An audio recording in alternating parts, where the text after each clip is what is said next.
श्री शिवाय नमस्तुभयम। दोस्तों, जैसा कि आप सभी लोग जानते हैं कि 26 दिसंबर 2025 यानी शुक्रवार को पड़ रही है पौष महीने की षष्ठी तिथि। और दोस्तों, यह वह तिथि है जो पौष महीने में पड़ने वाली सबसे बड़ी तिथि है, क्योंकि यह शुक्रवार के दिन पड़ रही है और हमारे हिंदू धर्म में इसका बहुत ही बड़ा और विशेष महत्व होता है।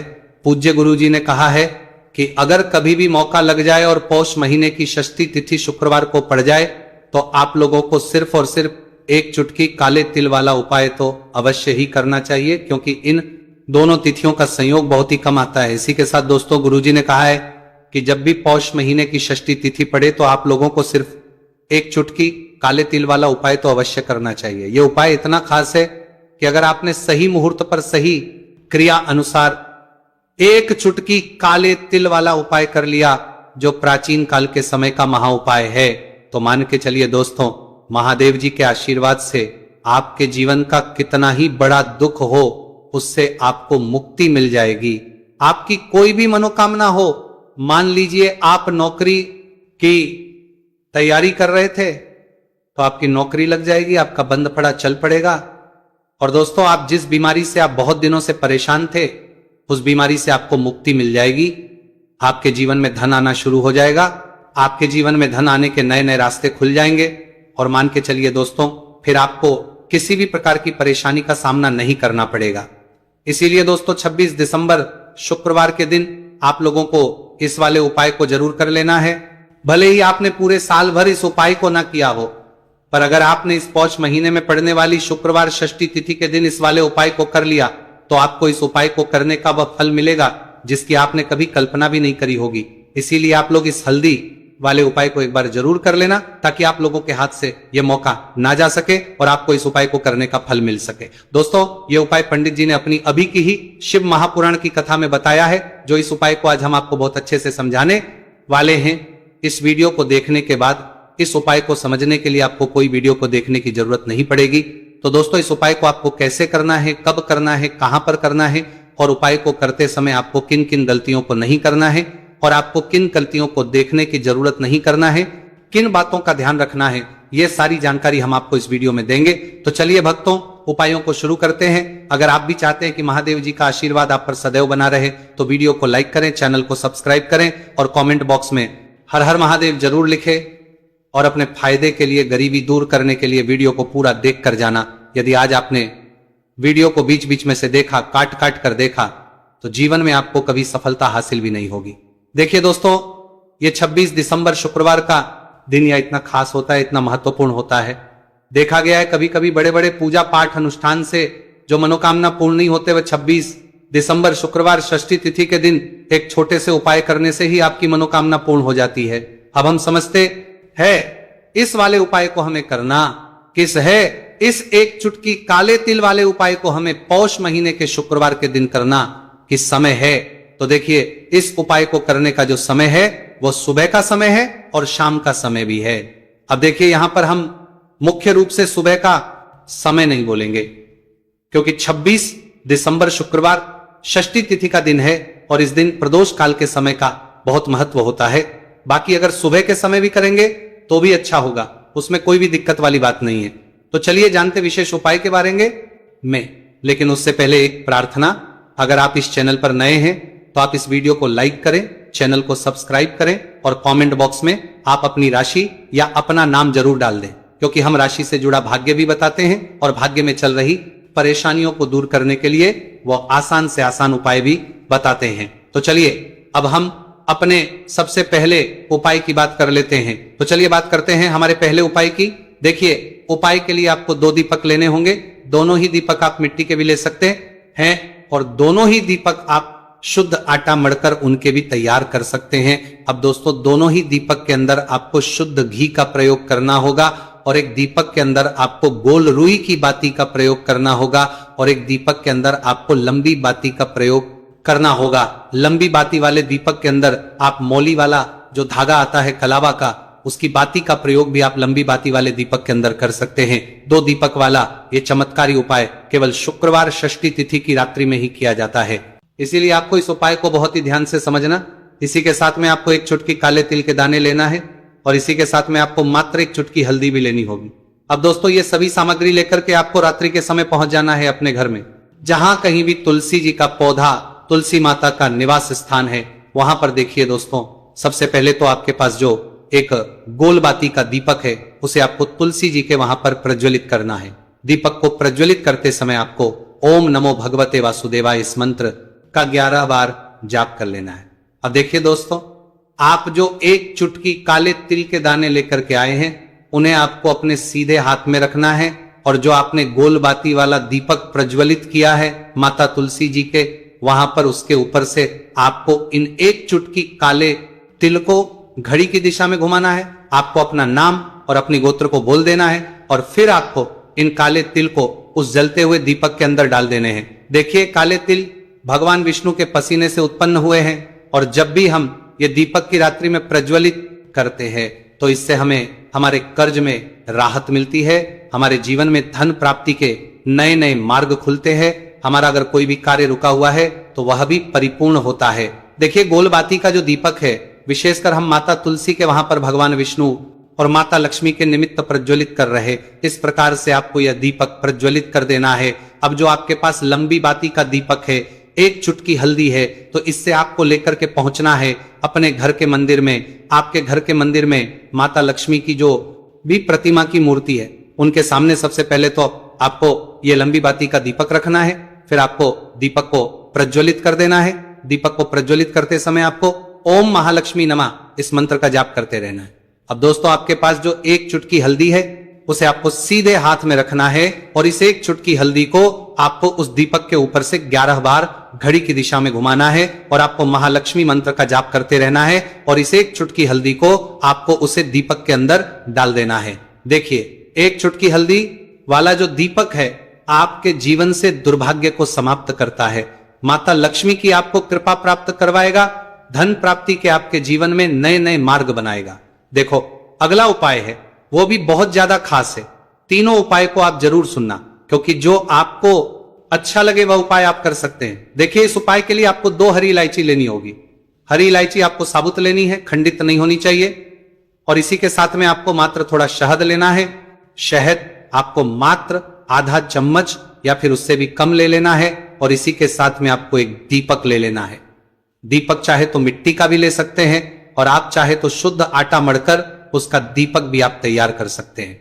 इस दीपक के अंदर आपको मौली का जो धागा आता है कलावा का, उसकी बाती का प्रयोग करना होगा, यानी कि इस दीपक के अंदर आपको लाल रंग की बाती का प्रयोग करना होगा, और इस दीपक के अंदर आपको शुद्ध घी का प्रयोग करना होगा। अब ये सारी सामग्री लेकर के आपको अपने घर में जो भी मंदिर है वहां पर पहुंच जाना है, और आपको माता लक्ष्मी के किसी भी स्वरूप के सामने बैठ जाना। अगर माता लक्ष्मी की फोटो है, माता लक्ष्मी की प्रतिमा है, तो उनके सामने आपको बैठ जाना है। अगर माता पार्वती की प्रतिमा है तो उनके सामने आपको बैठ जाना है, यानी कि किसी भी माता के स्वरूप के सामने आपको बैठ जाना है। अब देखिए, सबसे पहले तो आपको माता रानी के सामने थोड़ी सी चावल की ढेरी बना देनी है, यानी कि थोड़े से अक्षत के दाने आपको माता रानी के सामने रखना है। उसके बाद आप जो एक दीपक लेकर के गए हैं, उस दीपक को आपको उन्हीं चावल के दानों के ऊपर रख देना है, और फिर इस दीपक को आपको माता के सामने प्रज्वलित कर देना है। देखिए, इस दीपक को प्रज्वलित करते समय आपको ओम महालक्ष्मी नमः इस मंत्र का लगातार जाप करते रहना है। दीपक को प्रज्वलित करने के बाद आप जो 2 हरी इलायची लेकर के गए हैं उसमें से एक हरी इलायची को तो आपको उसी दीपक के अंदर डाल देनी है, और वहीं पर आपको कम से कम 21 बार ओम महालक्ष्मी नमः इस मंत्र का जाप कर लेना है। अब आपके पास जो शहद है और एक हरी इलायची है उसे सीधे आपको लेकर के पहुंच जाना है भगवान शिव के मंदिर में। पूज्य गुरु जी ने बताया है कि यह उपाय आपको सिर्फ और सिर्फ शाम के समय ही करना होगा। शाम को जब भी सूर्यास्त का समय होता है तो उस समय आपको यह उपाय करना है। लेकिन सबसे पहले तो आपके पास जो एक हरी इलायची है उसे आपको उस शहद के अंदर अच्छे से डुबो देना है, यानी कि शहद का लेपन उसे हरी इलायची के ऊपर चारों तरफ आपको कर देना है। अब ये जो शहद से युक्त हरी इलायची है इससे आपको भगवान शिव शिवलिंग पर अर्पित कर देनी है, और आपको वो श्री शिवाय नमस्तुभयम इस मंत्र का लगातार जाप करते रहना है। फिर इसके बाद आपको एक लोटा जल भी अपने साथ लेकर के जाना है, तो एक लोटा जल भी आपको धीरे धीरे शिवलिंग पर समर्पित कर देना है, और आपको श्री शिवाय नमस्तुभयम इस मंत्र का जाप करते रहना है। फिर इसके बाद आपको अपने घर आ जाना है। इस प्रकार से आपको ये उपाय कर लेना है। तो चलिए दोस्तों जान लेते हैं गुरुजी द्वारा बताए दूसरे उपाय के बारे में। देखिए, इस उपाय के लिए आपको लेना है 11 चावल के दाने। गुरुजी ने कहा है चावल के दाने खंडित नहीं लेने, बिल्कुल साबुत होने चाहिए। उसके साथ में आपको लेना है एक बेलपत्र। बेलपत्र का भी एक नियम है, अगर आपके पास बेलपत्र नहीं है तो आप शिवलिंग से उठाकर उसको पुनः शुद्ध जल से धोकर इस्तेमाल कर सकते हैं। इस प्रकार आपको बेलपत्र लेना है। इसके बाद आपको एक लोटा जल लेना है। अब ये सब लेकर आपको जाना है महादेव के मंदिर में। देखो, अब आपको उत्तर साइड में खड़े हो जाना है और सबसे पहले आपको एक बेलपत्र अपने हाथ पर और 11 चावल दाने रखकर शिवलिंग के ऊपर अपना नाम और गोत्र बोलते हुए समर्पित कर देना है और ओम नमः शिवाय, श्री शिवाय नमस्तुभयम का लगातार जाप करना है। अब आपको जो एक लोटा जल साथ में लेकर आए थे उसे धीरे धीरे बेलपत्र और चावल दाने के ठीक ऊपर आपको समर्पित करते जाना है और शिव पुराण के मंत्र श्री शिवाय नमस्तुभयम का 11 बार जाप करना है और अपनी मनोकामना बोलते जाना है। देखो, बस छोटा सा उपाय करना है, देखना एक दिन आपके सब काम बनने लग जाएंगे। गुरुजी का बहुत ही विशेष उपाय है। चलते हैं तीसरे उपाय की तरफ। देखिए, इस उपाय के लिए आपको एक तांबे के पात्र के अंदर सबसे पहले अपने घर से शुद्ध जल लेना है। फिर इसी के साथ में आपको मात्र थोड़ा सा शहद लेना होगा। शहद आपको आधा चम्मच या फिर उससे भी कम लेना है और इसी के साथ एक प्यारी सी बेलपत्र ले लेनी है। बेलपत्र यदि आपको नहीं मिल पाती है तो भगवान शिव के शिवलिंग पर चढ़ी हुई बेलपत्रों को आप पूर्ण शुद्ध जल से धोकर के उपयोग कर सकते हैं। और बेलपत्र जो है वो कहीं से भी कटी फटी खंडित नहीं होनी चाहिए। अब ये तीनों सामग्री लेकर के सीधे आपको पहुंच जाना होगा भगवान शिव के मंदिर में। ये उपाय सुबह से लेकर के शाम तक किसी भी समय कर सकते हैं। देखिए, सबसे पहले तो आपके पास जो शहद, उससे आपको अपने सीधे हाथ की चिट्ठी उंगली के जो पास वाली उंगली होती है अनामिका उंगली, उसमें थोड़ा सा शहद आपको लेना है और इससे फिर आपको शिवलिंग पर जहां माता अशोक सुंदरी का स्थान होता है वहां पर आपको ओम का निर्माण करना है। लेकिन जलाधारी के बिल्कुल बीच में जो स्थान होता है उसे माता अशोक सुंदरी का स्थान कहते हैं और इसी स्थान पर आपको शहद से ओम का निर्माण करना है। अब दोस्तों, आपके पास जो एक बेलपत्र है उसे आपको अपने सीधे हाथ की हथेली रखना है और महादेव से आपको अपनी विशेष मनोकामना, आपके जीवन में जो भी संकट चल रहे हैं, जो भी समस्याएं चल रही हैं, जो भी जीवन में दुर्भाग्य बना हुआ है, आप अपने किसी भी कार्य में सफल नहीं हो पाए रहे हैं, तो जिस भी प्रकार की आपकी समस्या है उसे दूर करने के लिए आपको महादेव से प्रार्थना कर लेनी है। और फिर ये जो एक बेलपत्र है इससे आपको शिवलिंग पर माता अशोक सुंदरी वाले स्थान पर समर्पित कर देनी।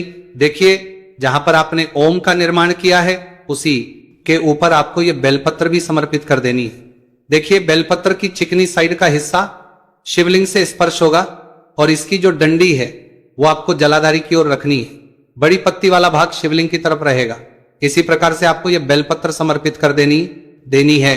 अब दोस्तों, आपके पास जो एक जल का पात्र है उसमें से थोड़ा सा जल तो आपको बेलपत्र की जो आगे वाली पत्ती है उस पर आपको समर्पित करना है और आपको श्री शिवाय नमस्तुभयम इस मंत्र का जाप कर लेना है। फिर उस पात्र के अंदर जो जल बचेगा उसे पूरा आपको भगवान शिव के शिवलिंग पर धीरे धीरे समर्पित करते जाना है और लगातार आपको शिव महापुराण के मूल मंत्र श्री शिवाय नमस्तुभयम इस मंत्र का जाप करते रहना है। गुरुजी ने कहा है कि जल आपको इतने धीरे धीरे समर्पित करना है कि जल समर्पित करते हुए आप कम से कम 11 बार श्री शिवाय नमस्तुभयम या फिर ओम नमः शिवाय इस मंत्र का जाप कर सके। फिर इसके बाद वापस आपको अपने घर आ जाना है। इस प्रकार से आपको यह उपाय कर लेना है। आप देखेंगे कि आपकी सभी मनोकामनाएं अवश्य ही पूरी होंगी। ये उपाय आपको अवश्य करने हैं। इस वीडियो में हमने आपको 3 से 4 महा उपाय आपको बताए हैं जो आपको शुक्रवार के दिन करने हैं। अगर आपके मन में उपाय से जुड़ा कोई भी सवाल है तो आप कमेंट बॉक्स में पूछ सकते हैं। अगर आपको हमारी ये वीडियो पसंद आई हो तो हमारे इस वीडियो को लाइक करें, को सब्सक्राइब करें और कमेंट बॉक्स में लिखें हर हर महादेव, जय मां लक्ष्मी को। यदि आपके जीवन में आर्थिक संकट बहुत अधिक हो रहे हैं, धन की समस्या लगातार जीवन में बनी हुई है, एक एक रुपयों को प्राप्त करने के लिए आपको बहुत अधिक मेहनत कर रहे हैं, तो आज रात्रि में सोने से पहले आपको हो ये एक चमत्कारी दीपक का उपाय अवश्य करना है। या फिर यदि आपका जो व्यापार है, बिजनेस है, दुकान है, वो अच्छे से नहीं चल पा रही है, तो आज रात्रि में विशेष दीपक का उपाय आपको अवश्य करना चाहिए। देखो दोस्तों, दीपक हमारे घर में सभी नकारात्मक शक्ति को बाहर करता है।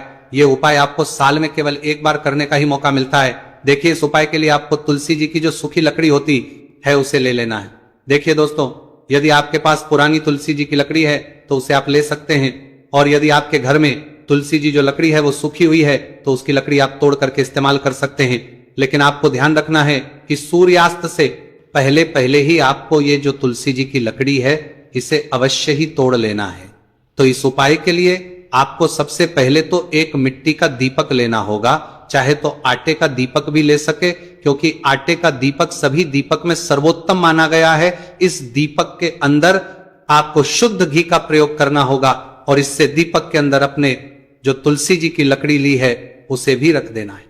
लेकिन ये जो तुलसी जी की लकड़ी है इसमें आपको चारों तरफ अच्छे से घी लगा लेना है। देखिए गुरुजी ने बताया है कि जो तुलसी जी की लकड़ी है यदि आप उपाय करते हैं और बहुत ही शीघ्रता से जल जाती है तो इसके लिए आपको एक कार्य करना है। आपको थोड़ी सी रुई ले लेनी है और उस रुई को आपने जो तुलसी जी की लकड़ी ली है उस पर अच्छे से चारों तरफ लपेट देनी है। तुलसी जी की लकड़ी के ऊपर रुई लपेटने के बाद इसे आपको पूरा घी के अंदर डुबो लेना है। अब इसे आपको बाती के रूप में प्रयोग करना है। अब दोस्तों इस दीपक को आपको प्रज्वलित यहां करना है। तो इस दीपक को आपको या तो भगवान विष्णु के सामने प्रज्वलित करना होगा या फिर आपको भगवान श्री रामा के सामने प्रज्वलित करना होगा या फिर भगवान कृष्णा के सामने, यानी कि भगवान विष्णु के जो भी अवतार है उनके सामने आप ये दीपक प्रज्वलित कर सकते हैं या फिर आप इससे दीपक को माता तुलसी जी के सामने भी प्रज्वलित कर सकते हैं। पूज्य गुरु जी ने बताया है कि जो भी व्यक्ति इस प्रकार से तुलसी जी की डंडी से दीप दान कर देता है उसके जीवन में कभी भी धन की समस्या नहीं होती है। इसीलिए आपको ये पूरे साल में केवल एक बार ही मौका मिलता है। इस उपाय को करके देखना, आपकी सभी इच्छाएं जरूर पूर्ण होंगी। ये जो उपाय है रात्रि में सोने